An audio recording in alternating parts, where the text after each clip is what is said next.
tous et à toutes et bienvenue dans notre émission spéciale de géopolitique sur l'abstention. Nous sommes vos animatrices, Carlota Parra et Céline Lesage, et nous sommes ravis de vous accueillir. Pour vous contextualiser un peu, l'abstention consiste à ne pas se rendre aux urnes lors d'une élection, tout en étant inscrit sur les listes électorales. L'abstention progresse en continu depuis les années 1980. Cette évolution aux multiples facteurs varie selon le type de scrutin.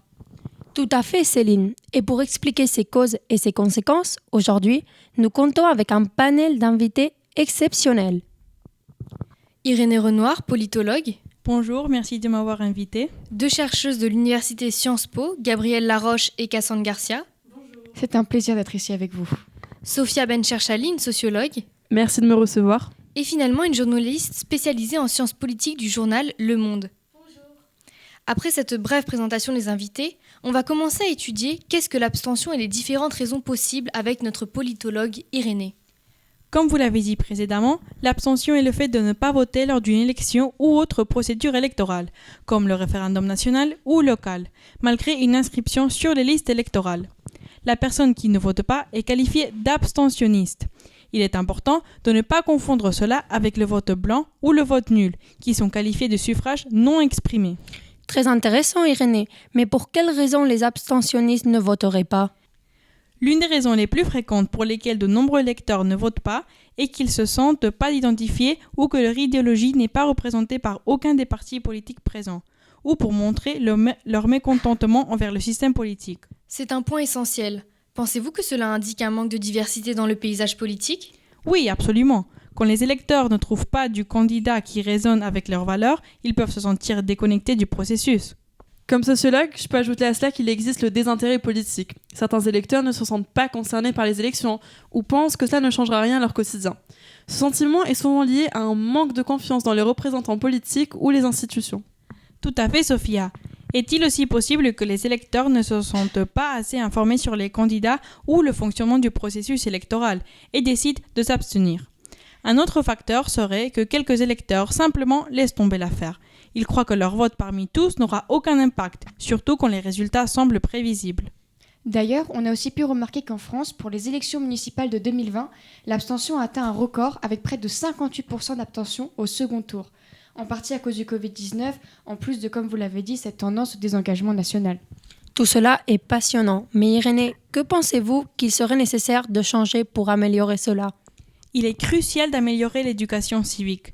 Les électeurs doivent avoir un accès à des informations claires et accessibles, non seulement sur les candidats, mais aussi sur le processus électoral lui-même. C'est un vrai défi. Sophia, en tant que sociologue, que diriez-vous de l'accès difficile au bureau de vote ? Est-ce un facteur significatif pour l'abstention ? Absolument. Pour certains, les problèmes d'accessibilité, que ce soit à cause de la distance ou d'obstacles liés aux horaires, peuvent jouer un rôle très important.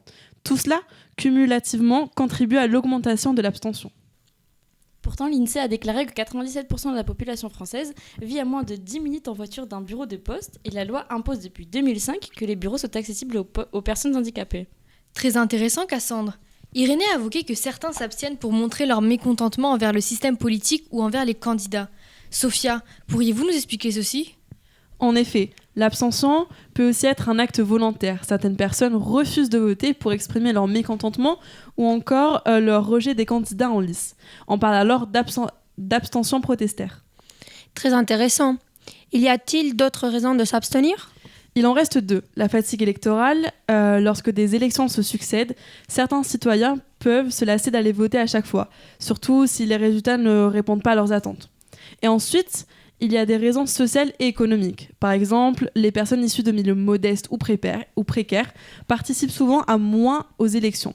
Cela peut être lié à des difficultés matérielles, comme l'absence de transport pour se rendre au bureau de vote, ou à un sentiment d'exclusion du système politique. Également et surtout, les jeunes de 18 à 34 ans qui sont les plus abstentionnistes avec un taux avoisinant les 40% aux présidentielles et pas moins de 60% aux législatives. En tant que journaliste spécialisée en sciences politiques, je voudrais souligner en quoi cela pose des problèmes pour notre démocratie. La situation est alarmante, n'est-ce pas ? Absolument, Rihanna. L'abstention électorale constitue un enjeu majeur pour la démocratie. Lorsque des milliers de citoyens choisissent de ne pas voter, cela peut remettre en question la légitimité des institutions. En effet, des taux d'abstention élevés signifie que les décisions politiques ne reflètent pas nécessairement la volonté de l'ensemble de la population. Tout à fait. Cela crée une distorsion qui alimente la méfiance envers le système. Exactement. Les causes de l'abstention sont variées, de la désillusion face à l'offre politique à des facteurs socio-économiques qui rendent le vote moins accessible. Quand une majorité ne s'exprime pas, ça peut aboutir à des gouvernements peu représentatifs, renforçant les inégalités et les tensions sociales. Oui, donc pour contrer cette tendance, il est essentiel de promouvoir l'engagement civique et de réfléchir à des réformes électorales. En effet, des initiatives comme le vote par correspondance ou l'assouplissement des conditions de vote pourraient être des solutions pertinentes. Chaque voix compte et il est essentiel que cette invitation à voter soit ressentie dans chaque foyer pour garantir la vie démocratique. En fin de compte, la participation électorale est considérée comme l'un des traits les plus caractéristiques de la bonne santé d'un régime démocratique. Exactement. Après cette explication des conséquences de l'abstention, nous allons maintenant approfondir sur l'évolution de ceci en France. L'abstention augmente de 20 à 30%, en France en tout cas, en raison d'une désaffection pour les partis traditionnels depuis 1980 à 1990. De plus, l'abstention dépasse 50% aux élections locales et européennes, témoignant une crise de confiance dès 2000 jusqu'à 2010. Les causes incluent la désillusion politique, la montée des populismes, la perte de confiance dans les institutions et une modification des modes de participation citoyenne. Et dans l'actualité, ça se passe comment ? C'est très intéressant de noter que lors des dernières élections présidentielles, en contraste avec ce qu'on vient de dire juste avant, l'abstention elle a diminué par rapport aux autres élections. Ce qui pourrait signifier par exemple un regain qui peut s'expliquer par un contexte politique qui était particulièrement mobilisateur et qui a su toucher une plus grande partie de la population dernièrement. Merci à vous toutes pour cet échange enrichissant. C'est un sujet qui mérite d'être exploré en profondeur. Nous espérons que cette émission vous a permis de réfléchir sur l'abstention et sur ses conséquences. Et merci d'avoir été à notre écoute. Nous partons pour une petite pause et nous vous retrouvons pour la suite de cet épisode sur le populisme.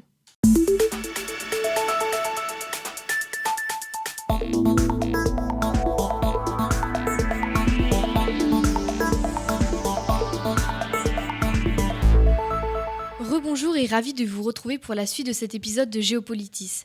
Nous allons maintenant essayer de mieux comprendre le populisme en France et en Europe ainsi que sa signification. Le populisme, mais qu'est-ce que ça veut dire ? Il est important de relever qu'une définition unique du populisme peut s'avérer difficile en fonction de la personne le mentionnant. Mais pour en faire un résumé bref, il se définit comme toute approche politique qui a tendance à opposer le peuple aux élites politiques, économiques, médiatiques, culturelles ou intellectuelles en se revendiquant du premier. Par la suite, nos invités pourront nous éclairer un peu plus sur cette définition. On s'intéressera principalement à cette stratégie politique en France et dans l'Union européenne. Nous accueillons aujourd'hui 5 invités, 2 politologues, Simone Dupont et Amélia Bouchaïb, qui approfondiront sur la notion du populisme et qui effectueront un état des lieux en Union européenne, Michel Lambriou, une gilet jaune, ainsi que 2 sociologues, Mélodie Dubois et Naël Lemade. Bonjour Simone Dupont. Bonjour Céline. Vous qui êtes spécialiste en politique, pourriez-vous nous éclairer sur la notion du populisme ? Avec plaisir. Alors, le populisme est un concept polysémique, généralement défini par 4 grands éléments. Premièrement, l'opposition peuple-élite.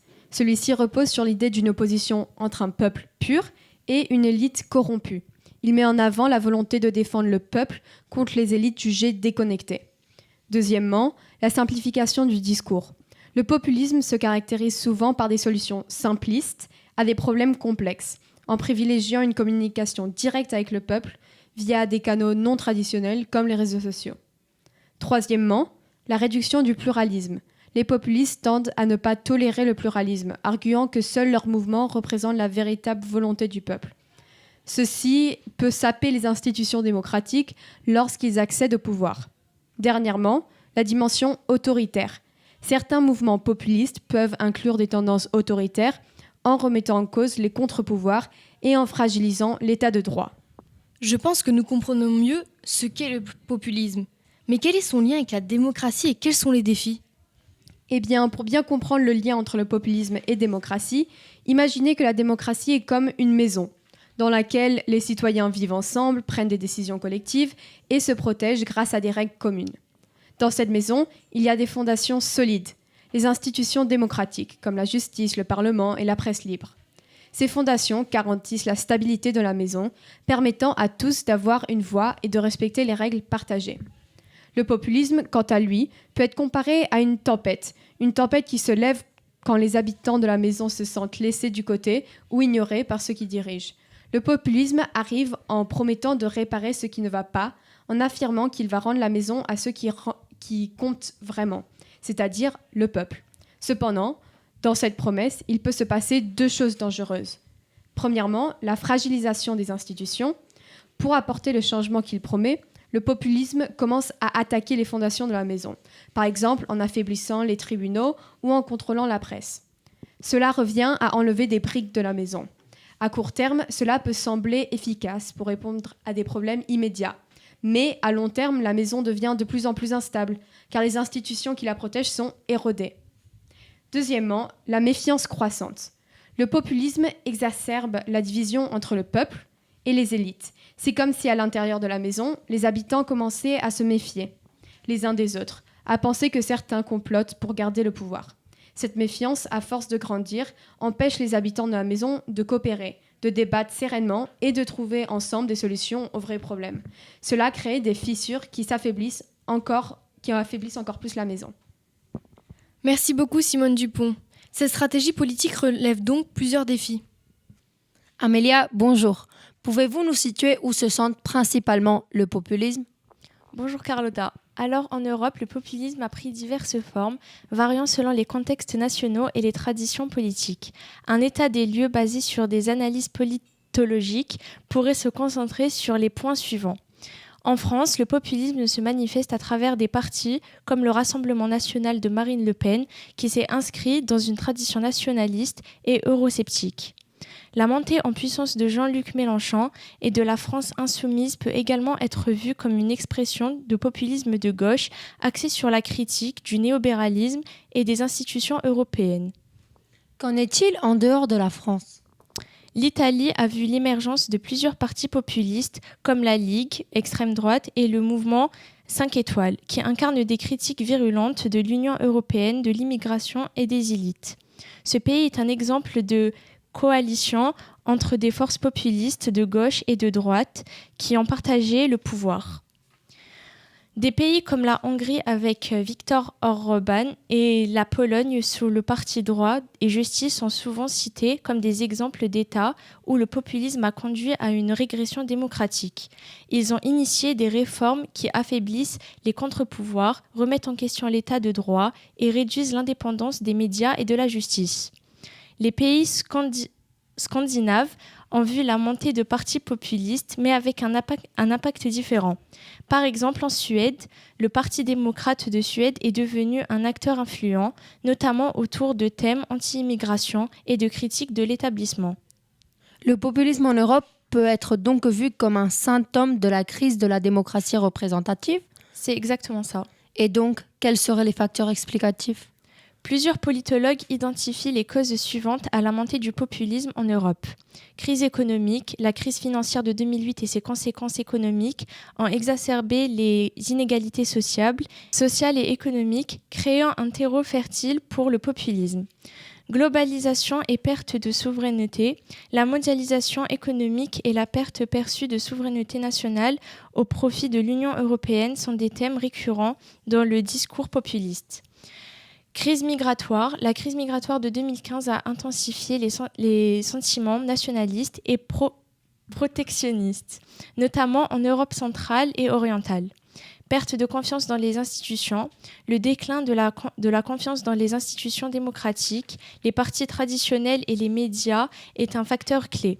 Les mouvements populistes se présentent souvent comme des alternatives et ces élites jugées corrompues ou inefficaces. Merci beaucoup pour votre intervention, Amélia. Ce fut un plaisir. Maintenant, accueillons Michel Lambriot, membre des Gilets jaunes. Quels sont vos ressentis, votre avis ?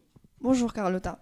J'ai 48 ans. Je suis ouvrière depuis presque 30 ans et je suis là parce que franchement, il y en a marre. Marre de voir les mêmes têtes qui parlent à la télé, qui nous expliquent comment il faudrait vivre, comment on doit bosser et surtout comment on devrait se taire. Ça fait des années qu'on nous ignore, nous les petites gens.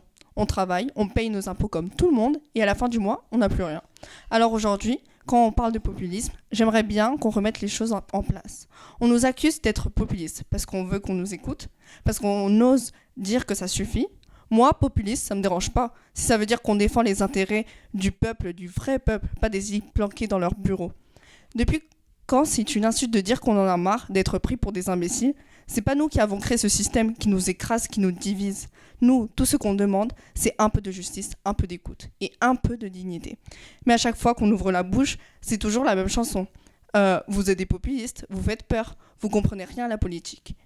Ils vivent dans un autre monde. Ils voient pas que les fins de mois sont impossibles, que le coût de vie explose, que le petit gars qui se lève à 5h du matin, lui, il en peut plus. Alors oui, on est là, avec nos gilets jaunes, parce qu'on n'a plus rien d'autre.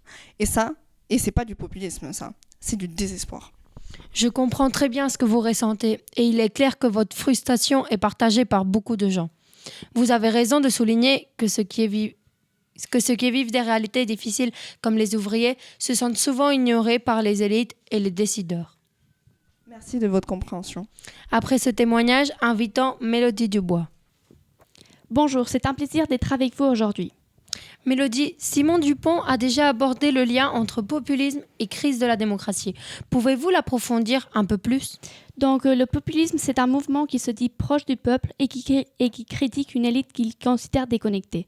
Cela peut sembler attractif, mais cette idée de créer des divisions dans notre société en opposant nous à eux, on fragilise le dialogue nécessaire à une bonne démocratie. Le populisme simplifie beaucoup de questions compliquées. Au lieu de discuter des problèmes avec des solutions réfléchies, ils utilisent des slogans accrocheurs. Cela peut mener à des débats où les opinions sont très rassemblables. Quand le débat devient opposé et simpliste, notre démocratie en souffre. Donc l'abstention, c'est-à-dire le fait que de plus en plus de gens ne votent pas, c'est un signe de cette crise. Beaucoup de citoyens se sentent déconnectés et pensent que leur voix ne compte pas. Cela renforce le populisme, qui promet de redonner le pouvoir au peuple. Mais au final, cela peut affaiblir des institutions démocratiques et rendre des élections moins fiables. Donc oui, le populisme remet en question des valeurs importantes comme la solidarité et le respect des différences. On crée une méfiance envers les institutions, il divise encore plus la société, en rendant plus difficile le travail ensemble pour résoudre nos problèmes. Merci Mélodie pour cet approfondissement. Naël Lemad, bonjour. Votre consoeur nous a expliqué le lien du populisme et une crise de la démocratie. Pouvez-vous maintenant nous éclairer sur comment le populisme s'exprime chez les politiques populaires ? Bonjour. Eh bien, le populisme est un phénomène fascinant à analyser, car il repose sur une stratégie de communication qui joue directement sur les émotions et les sentiments d'appartenance. Les figures politiques populaires, qu'elles soient de gauche ou de droite, exploitent souvent une rhétorique qui oppose le peuple à l'élite. Donc, ils simplifient des enjeux complexes pour en faire des problèmes immédiats, accessibles et surtout émotionnellement percutants. Et qu'en est-il des leaders populistes ? Et les leaders populistes, comme on peut le voir chez certaines personnalités actuelles, se présentent généralement comme des voix du peuple. Ils créent une proximité avec leurs électeurs, se positionnant en tant que personnes simples, presque ordinaires, tout en dépeignant les élites comme des traités aux intérêts communs. Ce qui est intéressant, c'est voir comment cette stratégie résonne particulièrement dans des contextes de crise ou de méfiance généralisée envers les institutions. Les citoyens recherchent alors des discours directs, simples et surtout des figures capables de traduire leur colère et leur frustration en promesses de changement. Pour résumer vos propos, le populisme oppose le peuple aux élites en simplifiant les enjeux et en répondant aux frustrations de citoyens, surtout en période de crise. C'est exact ? Oui, absolument. C'est donc sur cette dernière parole de Naël que nous achevons cet épisode de Géopolitis. Merci de nous avoir écoutés, nous espérons que ce podcast vous a plu. Merci aussi à tous nos invités pour avoir partagé leur expérience avec nous. Nous espérons que le populisme n'a plus de secret pour vous. Au revoir, chers auditeurs, et nous espérons vous retrouver bientôt sur Géopolitis.